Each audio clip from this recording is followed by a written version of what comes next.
Table G Productions presents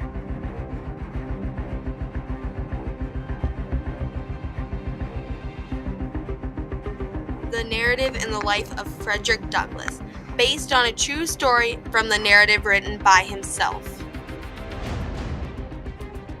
The new nation of America promised every citizen four things: life, liberty, the pursuit of happiness, and equality. But there is one thing that stood in the way of this: slavery.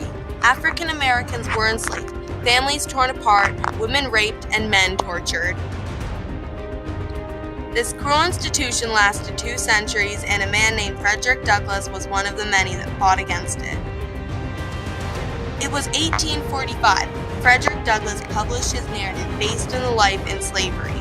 Douglass grew up on a plantation as a slave with the name of Frederick Augustus Washington Bailey.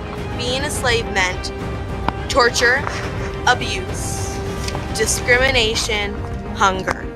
This was slavery. Douglass suffered in his time of slavery with no family and no mother he could remember, because frequently before the child has reached its 12th month, its mother is taken from it and hired out on a farm a considerable distance off.